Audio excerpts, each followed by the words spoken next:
Olho de Horus.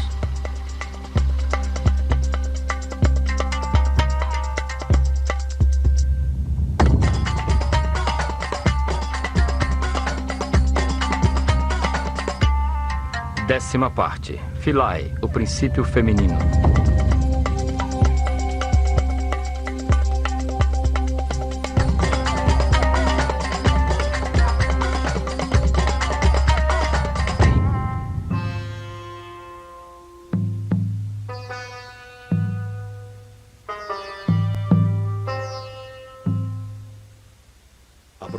Aproveitando a extensão da ilha de Philae, dedicada desde tempos remotos ao culto de Ísis, a força feminina geradora da espiritualidade na consciência do homem, veremos como a mulher ocupava um lugar privilegiado na hierarquizada sociedade egípcia.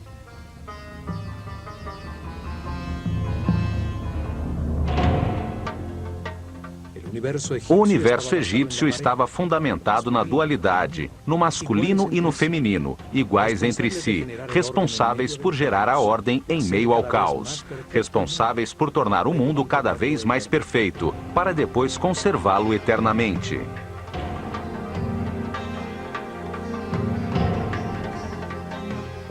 Os sacerdotes do Olho de Horus ensinaram a seu povo que o Deus único, o que está em todas as partes, tem uma parte masculina, a sabedoria com a informação absoluta, e uma parte feminina, a substância homogênea com o amor infinito.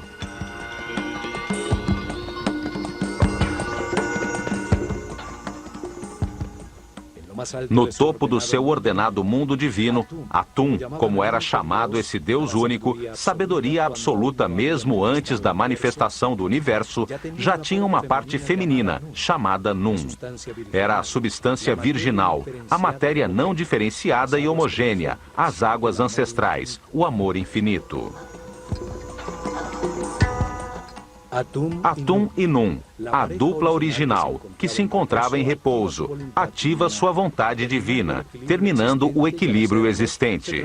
Ao fazê-lo, transformam-se em Ptah e Sekhmet, o mesmo Deus único, porém com outras características distintas, pois sua própria vontade o pôs em movimento.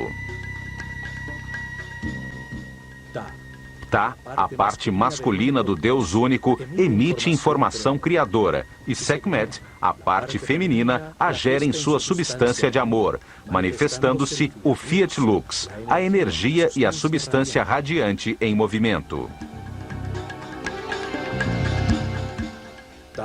Ptah e Sekhmet são o fogo multiplicador de tudo que foi criado.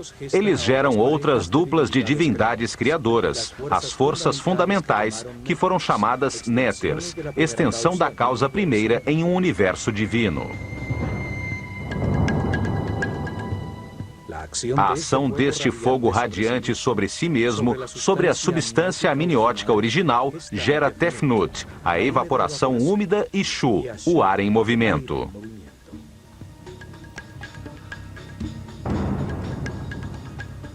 Esta dupla divindade, Tefnut e Shu, o vapor e o ar em movimento, ajudam a modificar o espírito original, tornando-o denso, fazendo com que se materialize ao ser acionado e gere uma nova dupla. Geb, a terra, e Nut, o céu. Desta forma, foram criados os mundos diferenciados no espaço, os reinos minerais sob forma de sóis e planetas, os sistemas solares e as galáxias.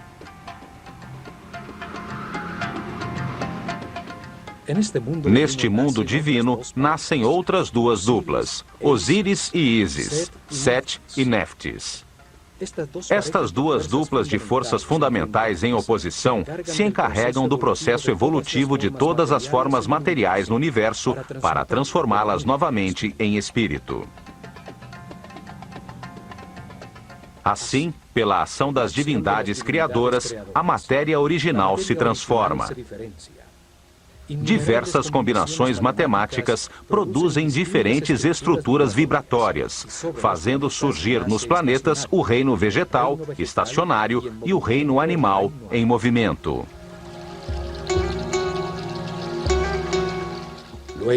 Depois, em outro ato de criação, o Deus único gera seu filho, a consciência do homem. Outra dupla, desta vez humana, formada por um homem e uma mulher, e com capacidade de multiplicar-se.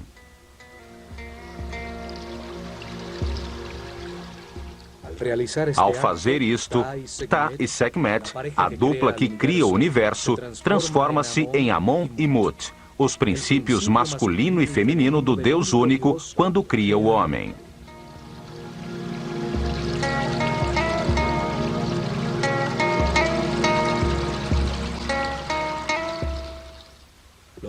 Foram feitos à sua imagem e semelhança, com a capacidade de criar em sua mente, de modelar e construir. Tem livre-arbítrio, para que ao compreender os resultados de suas decisões, se tornem sábios, num processo evolutivo que leva muitas vidas.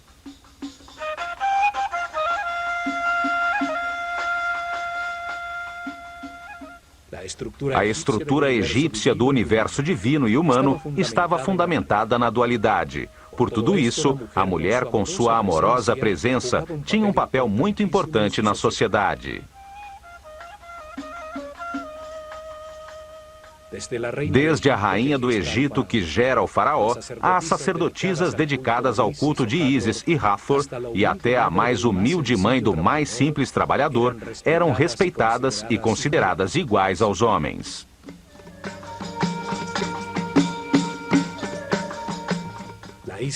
A ilha de Philae era dedicada a Ísis, a figura que, como mãe de Horus, simbolizava a maternidade. Ísis ocupava no coração dos egípcios o mesmo lugar que hoje ocupa a Virgem Maria no coração dos católicos. Após milhares de anos, ainda restam centenas de suas esculturas. Em muitas delas, Ísis aparece dando proteção e amor materno a um Horus recém-nascido, em uma pose que qualquer católico identificaria com a mãe de Jesus.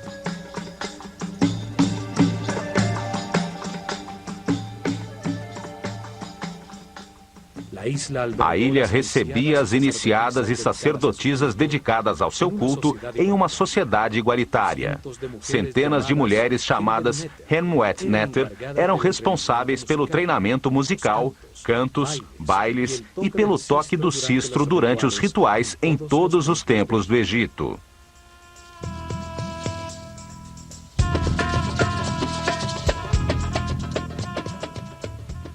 Ísis é a personificação da maternidade dedicada, da fidelidade e da delicadeza feminina. Ísis fornece a substância, as emoções superiores, o êxtase, a intuição que, com o acúmulo de amor e verdade, tornam possível a geração de Horus, a consciência imortal e permanente. Ísis é a força que leva o homem à espiritualidade, em todas as suas reencarnações, enquanto vai abandonando aos poucos sua animalidade original e transformando-se em um ser respeitoso, flexível e sábio. Esse ser vai em direção à consciência permanente, simbolizada por Horus, seu filho imortal. Ísis é a matriz desta consciência permanente.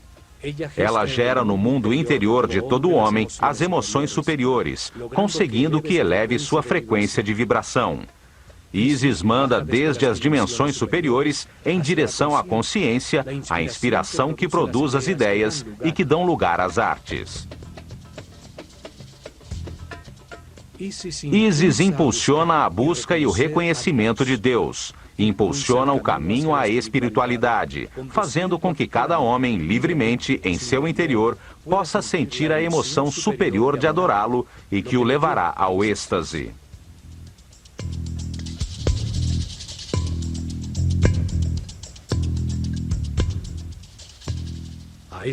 A esta força maternal do universo foi dedicada a ilha de Philae, uma ilha granítica no centro do Nilo, situada imediatamente após a primeira catarata, ao norte da Núbia, na fronteira entre o reino egípcio e o reino cuxita.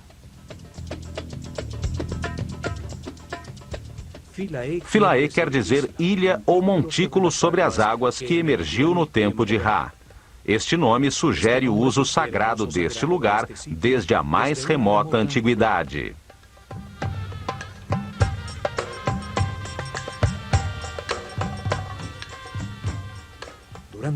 Durante milhares de anos, os belos templos ali localizados serviram como ponto de divulgação da cultura, da religião e da arte egípcia em direção à Núbia e ao Sudão.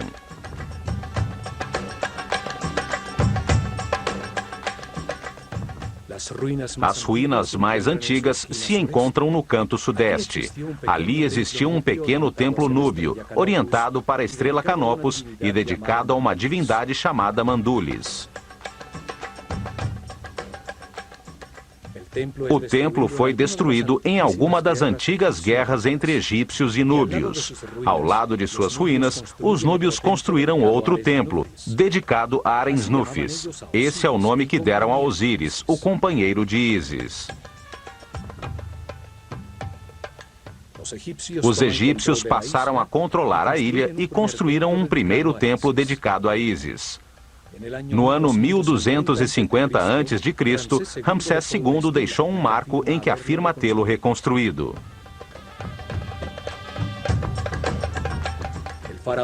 O faraó Taharka faz o mesmo no ano 680 a.C. e 120 anos depois, no ano de 560 a.C., o faraó Amasis mandou talhar as imagens de seu pílono. 300 anos mais tarde, no canto sul, Nectanebo construiu um pequeno templo. No ano 250 a.C., os faraós ptolemaicos, herdeiros de Alexandre Magno, decidiram reorientar o eixo do templo em 21 graus, para enfocar novamente a estrela Canopus, que tinha se deslocado com o movimento do sistema solar. Os templos estelares eram desmontados e reconstruídos a cada 300 ou 400 anos para enquadrar a estrela que estudavam, pois o movimento do sistema solar pela galáxia atirava da orientação dos pílunos.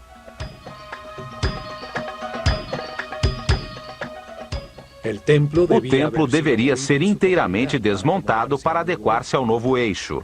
Mas nestes tempos finais, os ptolomeus estavam mais interessados na Grécia e Macedônia, por suas rivalidades com os outros reis helênicos com quem Alexandre Magno dividiu seu império.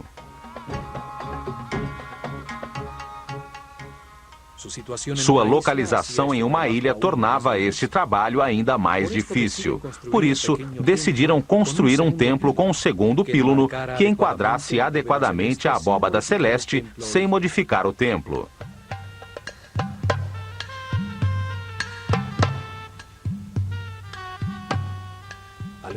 Alexandria tinha se tornado a capital do Egito e o grego seu idioma oficial. No ano 31 a.C., Cleópatra VII foi derrotada na Batalha de Actium. Com seu suicídio, o Egito caiu nas mãos de Otávio, que se converteu em Augusto, o primeiro imperador romano. Os imperadores romanos construíram outros templos em Philae. Trajano começou a construção de um pequeno templo que nunca foi terminado. Seus capitéis representam um feixe de papiros, sobre os que ainda se encontram uns cubos de pedra que nunca chegaram a ser talhados com a efígie de Hathor.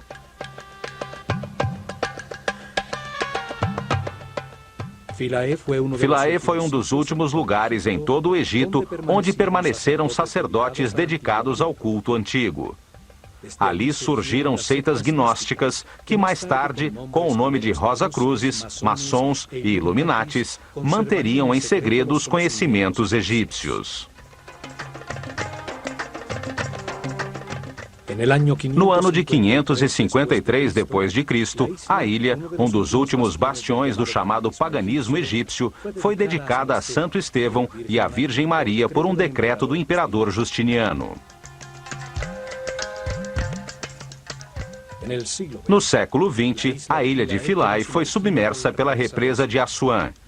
Com fundos da Unesco, o templo e as demais construções foram desmontados, peça a peça, e reconstruídos na ilha Algíquia, a quem se deu a forma da ilha original.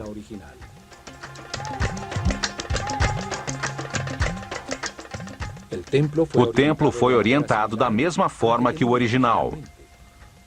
Norman Lockyer registrou o eixo do templo original aos 76 graus e meio sudoeste, com o intuito de focalizar os movimentos da estrela Canopus sobre o Polo Sul. Esta é a mesma estrela a qual estava orientado o templo de Edfu.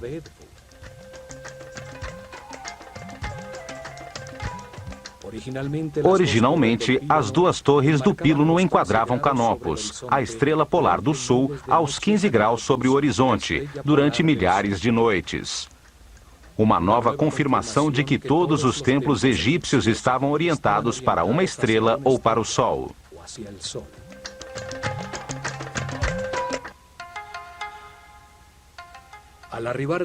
Do Nilo, já se vê a imponente construção, com os dois pílunos que formam o grande pátio interno e a extensa colunata que forma um pátio que termina em frente ao pequeno templo de Nectanebo.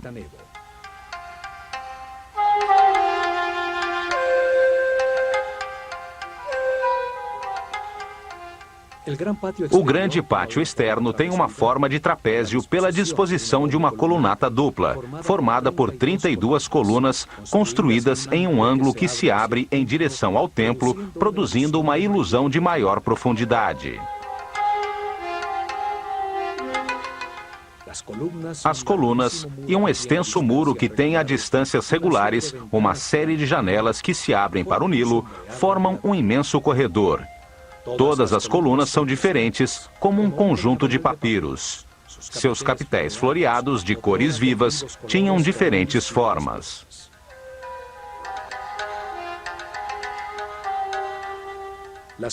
As mulheres se iniciavam como sacerdotisas nos templos dedicados ao culto das divindades femininas, como Ísis ou Hathor. Neles, educavam as responsáveis pela música e pela dança, que acompanhavam os rituais de todos os templos do Egito.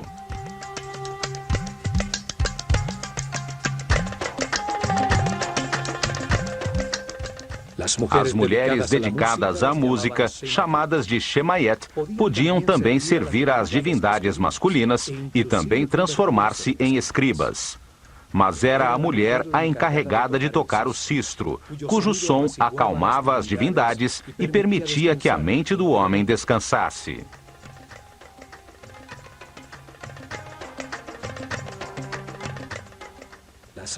As sacerdotisas dedicadas a Hathor, divindade que representa a sexualidade feminina, o amor, a música, a dança, e cujas festividades eram de embriaguez, origem das festas dedicadas a Baco, tinham outras funções sociais. Elas traziam a fertilidade e ensinavam as artes do amor aos homens que iam casar, para que aprendessem a dar prazer à futura mulher.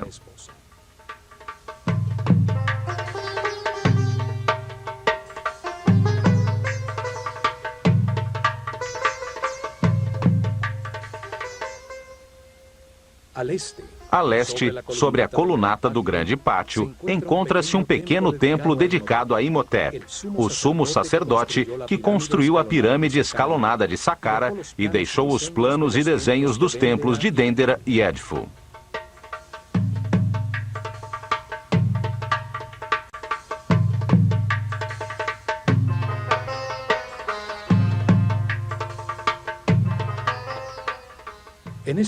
Neste primeiro píluno, assim como na maioria dos templos, está talhada a figura do faraó, neste caso, Ptolomeu XII, golpeando com sua vara de poder os chamados 9 inimigos do Egito.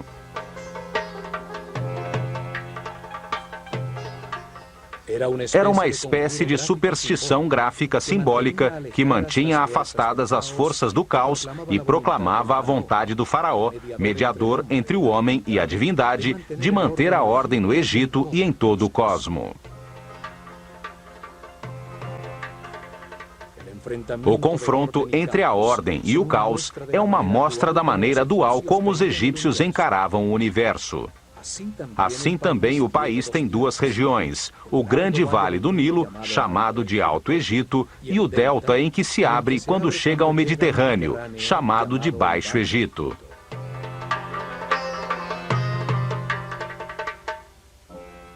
O faraó unificava essa dualidade. Usava duas coroas para indicar seu domínio sobre essas duas regiões. Assim também unia o humano com o divino, pois seu corpo era tido como o molde que continha o Ka real, um espírito responsável pelo Egito que reencarnava de faraó em faraó.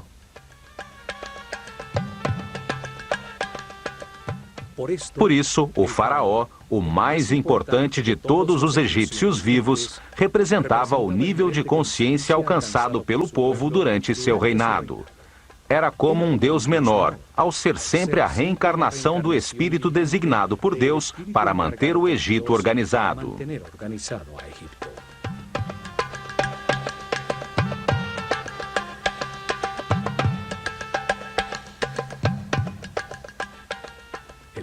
O novo píluno também tem dois mastros, onde ficavam as bandeiras.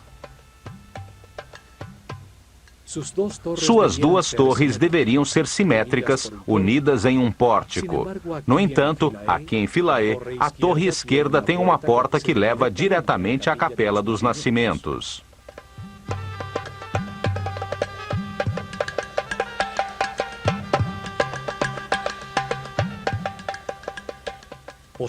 Posteriormente, no período da Iluminação Romana, um pórtico foi anexado ao primeiro píluno.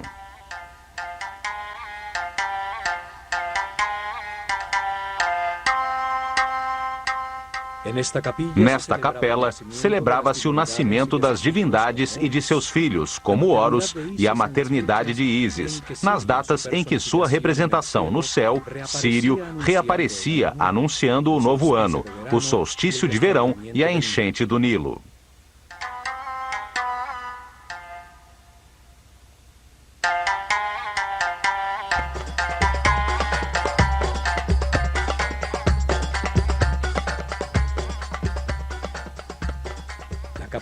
A Capela dos Nascimentos, com suas colunas atóricas, substituiu o templo principal como observatório astronômico, antes dos romanos construírem as colunatas que dão forma ao pátio trapezoidal.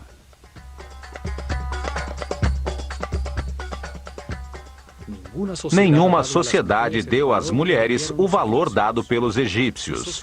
Sua sociedade era igualitária. Isto se devia à sua concepção filosófica de Deus.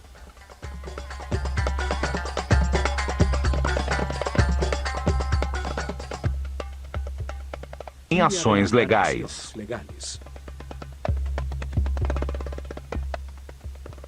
Não houve, no entanto, nenhuma mulher em função administrativa.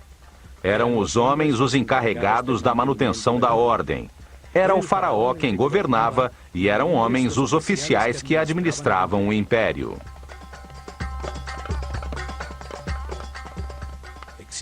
Existe uma lenda que afirma que o direito ao trono era transmitido através da linha feminina, que era a princesa real, a herdeira legal do trono. O homem por ela escolhido como marido se convertia no faraó reinante.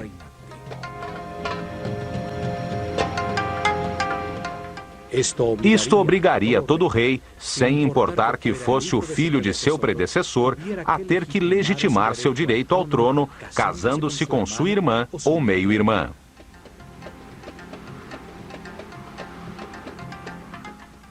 No entanto, não existe uma linha direta de herdeiras que confirme esta lenda. Sabe-se que os faraós eram polígamos e que as esposas principais de Tutmoses III, Amenhotep II e Amenhotep III, não eram de família real. Na realidade, os faraós do Egito que se casaram com irmãs ou meio-irmãs o fizeram com o intuito de imitar as divindades que, como Ísis e Osíris, ou Sete e Néftis, eram irmãos e ao mesmo tempo cônjuges.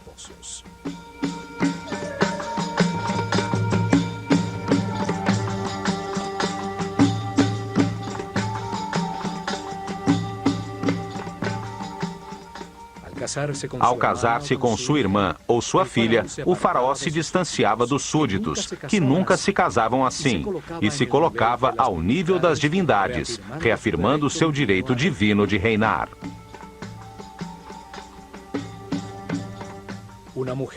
Uma mulher faraó não era uma alternativa normal no Egito. A faraó Hatshepsut chegou ao trono como regente de seu enteado Tutmoses III, filho de seu marido e meio-irmão Tutmoses II com outra mulher. Uma vez no poder, ela se vestiu como homem e assumiu o poder do faraó.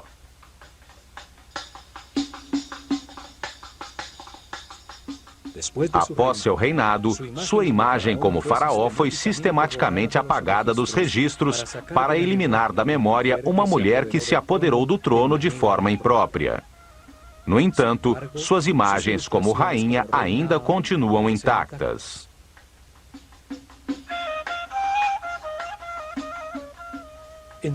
Em apenas 4 ocasiões, durante os 300 reinados, as mulheres se transformaram em faraós do Egito, por razões extraordinárias e como último recurso de suas famílias para tentar manter a ordem.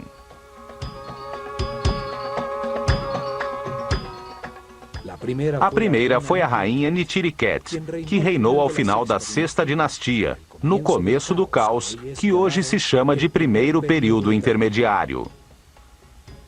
A segunda foi Nefrusobik, em situação semelhante ao final da 12ª dinastia. A terceira foi Tausret, que reinou depois do caos causado por Moisés com suas 10 pragas, quando seu marido Sete II morreu afogado cruzando o Mar Vermelho. E a quarta foi Cleópatra, que matou seu irmão antes que o Egito se transformasse em província romana. Todas tinham em comum serem rainhas do Egito por terem se casado com o faraó e chegarem ao trono pela morte destes em circunstâncias extraordinárias.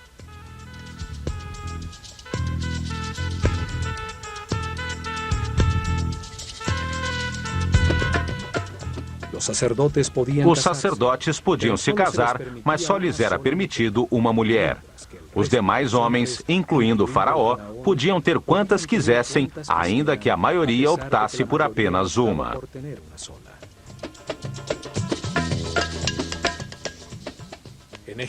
No Egito, existia a separação legal em caso de fracasso do casamento. O homem era obrigado a devolver todas as propriedades e riquezas que a família da mulher havia dado em dote, mais uma parte das suas para os filhos que tivessem tido. Para tanto, somente tinham que dizer, perante o sacerdote do templo e testemunhas das duas famílias, as seguintes palavras: Eu me separo de ti como mulher ou marido e me afasto de ti para sempre. Renuncio a meus direitos sobre ti. Que a vida te dê outro companheiro ou companheira no lugar a que queiras te dirigir.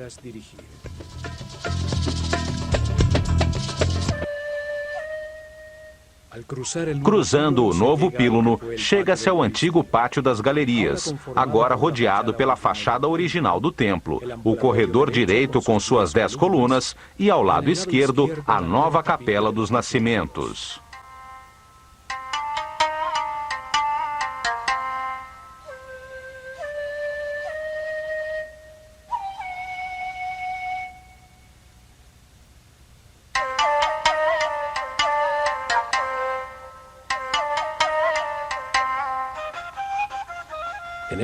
Neste pátio encontra-se o marco com o cartucho de Ptolomeu e Cleópatra, que serviu a Champollion para decifrar o decreto escrito em hieroglifos grego e demótico na famosa Pedra da Roseta.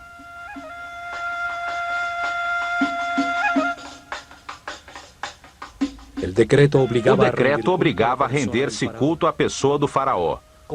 Como isto é interessante para entender os templos dos Ptolomeus, quando este templo foi restaurado, vamos dar um resumo a seguir.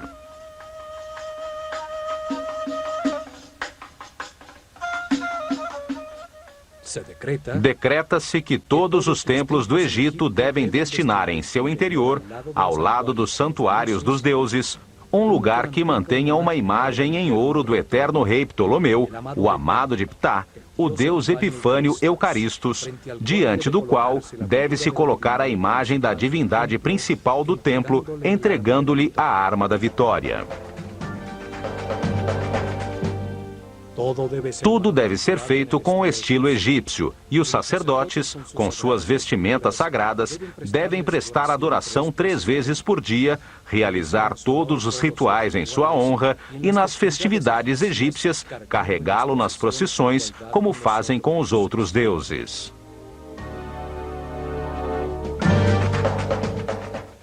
Para os sacerdotes egípcios, o homem é um animal, até poder controlar conscientemente as condutas automáticas geradas pelo instinto.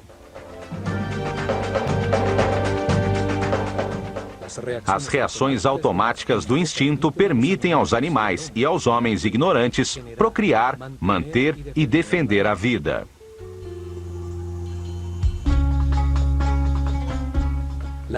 A atração pelo sexo oposto impulsiona a geração da vida. Os desejos são um mecanismo da natureza que indica uma carência a ser suprida para manter a vida. O medo impulsiona a fugir ou a agredir em defesa da vida.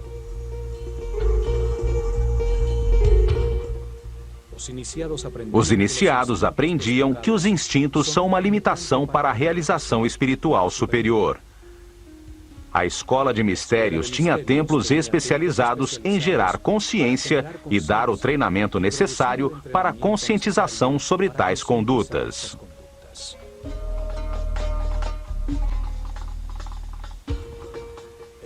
O instinto de agressão era controlado em templos como Kom-Ombo.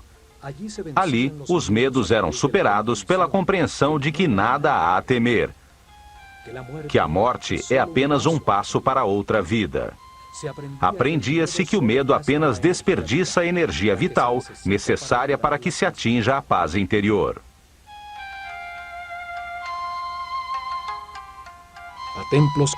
A templos como o de Philae, dedicados a divindades femininas, iam os iniciados nos primeiros níveis, para serem guiados pelas sacerdotisas do templo, de forma a tomar consciência dos desejos gerados por seu instinto de atração. O desejo permite ao homem reconhecer uma necessidade ou uma atração. Produzem uma reação de agrado ou de rejeição nos centros emocionais, que, por sua vez, conectam os sentimentos na mente.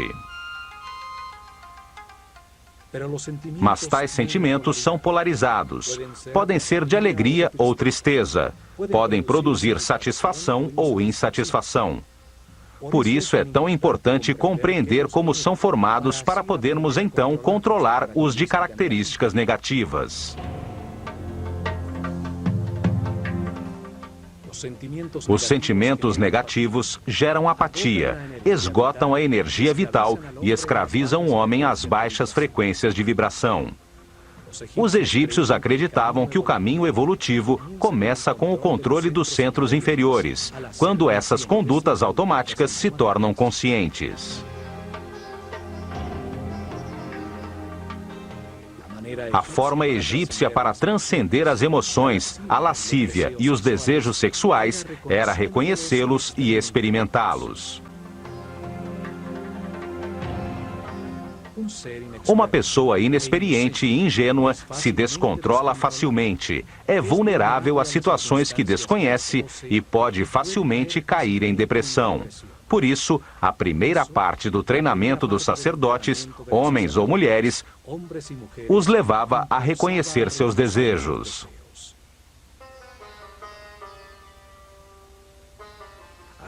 Aprendiam que, ao ativar os centros inferiores e os sentimentos através do amor e da compreensão, o resultado para a mente é sempre de paz, harmonia e felicidade. O templo era considerado pelos sacerdotes como um modelo do mundo no momento inicial da criação. Nesse momento, Deus manifestou o universo, emergindo um pequeno monte de terra das águas do caos, de forma similar ao que acontecia quando as águas transbordadas do Nilo se retiravam todos os anos, permitindo que o Deus Criador aparecesse trazendo vida nova ao país. O acesso através de uma escadaria externa fazia com que o santuário se transformasse no montículo da criação, onde Ísis, a divindade deste templo, se manifestava dentro da estátua que a personificava.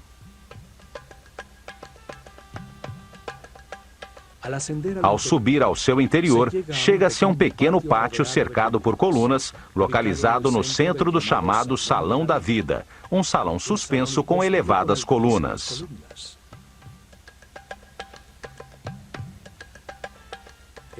Este salão suspenso em frente aos espaços interiores do templo representa o pântano no montículo original da criação, onde crescem as plantas e papiros simbolizados pelas colunas do templo.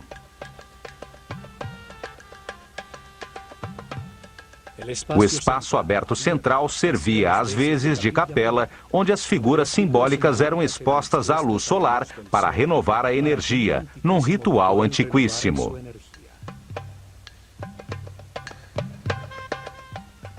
Aqui era homenageada a bondade do Sol por criar e sustentar o mundo, para renovar de energia as forças criadoras, as que impulsionam o processo evolutivo na consciência do homem, que devolverá a matéria a Deus.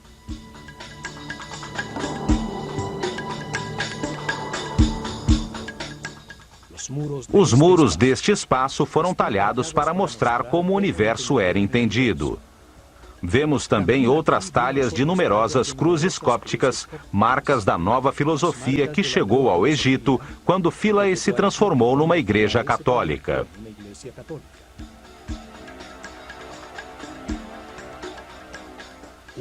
Uma nova forma de ver o mundo, que não apenas tirou o sentido da visão tradicional egípcia, mas que também a considerou aberrante e primitiva.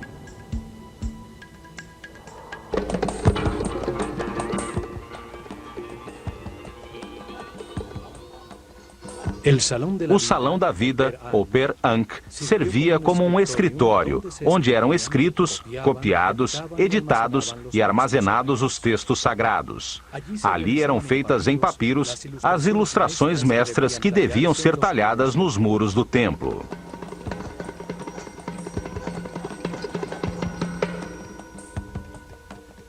Nos salões da vida de todos os templos egípcios, também eram feitos os papiros com as cópias dos livros dos mortos, utilizadas em seus ritos funerários.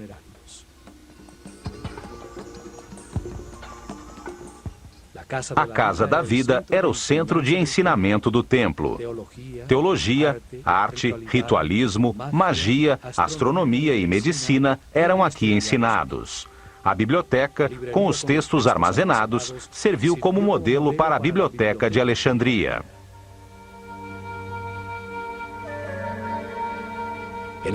Neste salão, as sacerdotisas tocavam harpa. Eram entoados os cânticos e feitas as músicas que acompanhavam todos os ritos religiosos. Os egípcios acreditavam que a música tinha uma origem divina. Os muros dos templos nos mostram que eles usavam muitos instrumentos de percussão, tambores, flautas e os sistros, que eram fundamentais nos ritos funerários e nas procissões.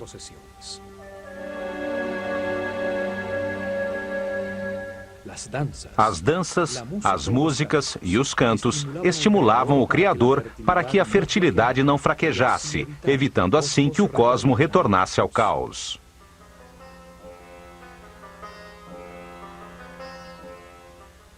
As sacerdotisas também cuidavam dos doentes que chegavam ao sanatório do templo em busca de ajuda e do conhecimento dos sacerdotes.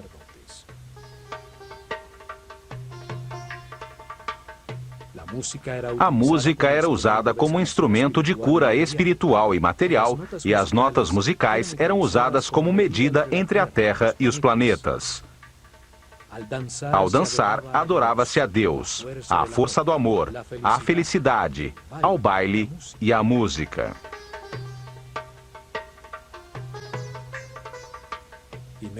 Em seguida, tem-se acesso ao Salão das Aparições, que neste caso não é suspenso, com o tradicional salão aberto para o exterior para receber as oferendas do povo.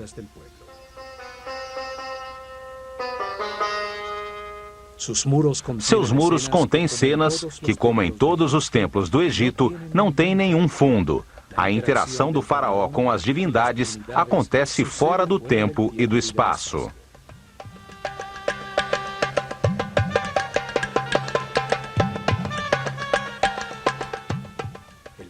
O templo era o cenário onde se representavam os diferentes rituais de forma dinâmica, em meio ao som musical das vozes e instrumentos, o recitar das palavras dos ritos, o cheiro de incenso, em louvor à divindade, para conseguir seu apoio na continuação do universo organizado.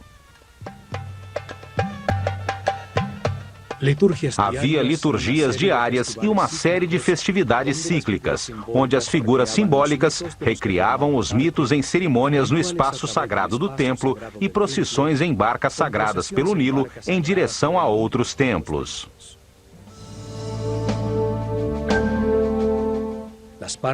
As diversas partes que formavam o templo eram, acima de tudo, funcionais e demonstravam a forma como os sacerdotes egípcios entendiam o universo.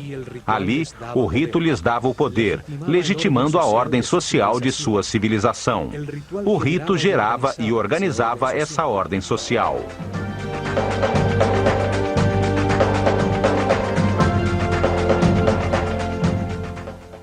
Depois, chega-se à Câmara das Oferendas. Do seu lado esquerdo ficava o Salão da Barca de Ouro, usada para levar a imagem sagrada nas procissões e festividades.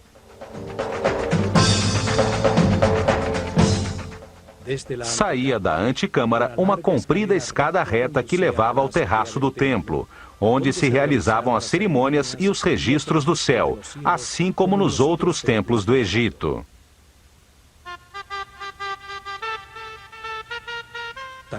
Talhados nas paredes desta antecâmara, vê-se o faraó Ptolomeu fazendo oferendas a Ísis. Tais paredes, douradas em outros tempos, pois eram forradas com lâminas de ouro, perderam quase toda a cor original.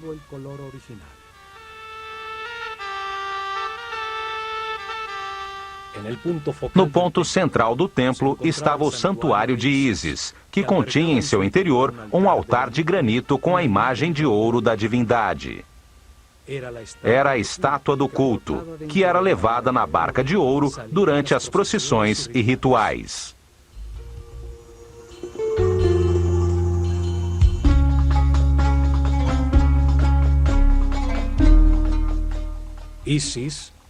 Ísis, a Virgem Mãe Egípcia, que concebe Horus de forma imaculada, tem sobre a cabeça um trono, uma cadeira simbólica sobre o chakra da coroa, onde se sentará a consciência permanente de todo homem e que reinará para sempre.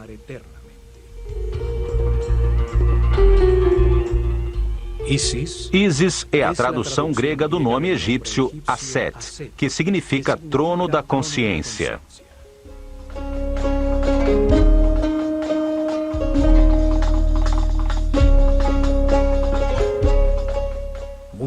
É muitas vezes representada com um abutre sobre a cabeça, no qual se apoiam uns chifres de vaca sustentando um disco dourado. O abutre dedica-se tão somente às suas crias. Transforma em seu interior as substâncias em decomposição, transformando-as em alimento, em nova vida.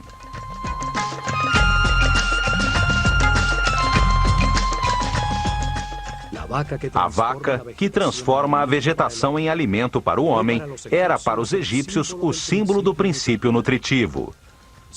Seus chifres têm a forma da lua crescente, mãe dos ciclos, que sustenta o disco solar, fonte da vida e luz da consciência.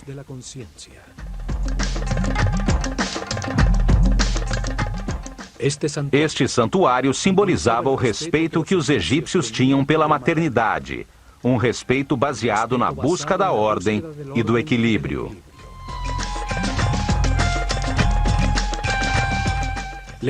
Legitimava sua visão do mundo.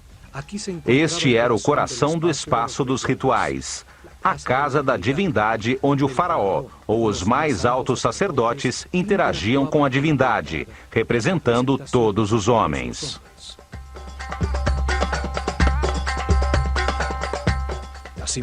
As imagens talhadas da divindade permitem que torne a viver na mente de todos os que a observam, fazendo com que participem simbolicamente de seus rituais e compartilhem suas oferendas.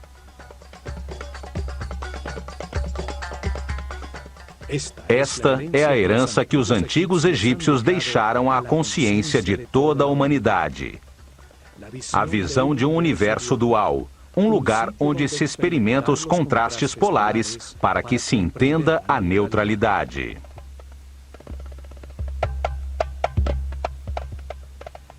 Uma escola desenhada por Deus de forma perfeita para transformar por sucessivas reencarnações um inocente em sábio, um animal em super-homem, graças à experiência adquirida a partir de suas próprias decisões.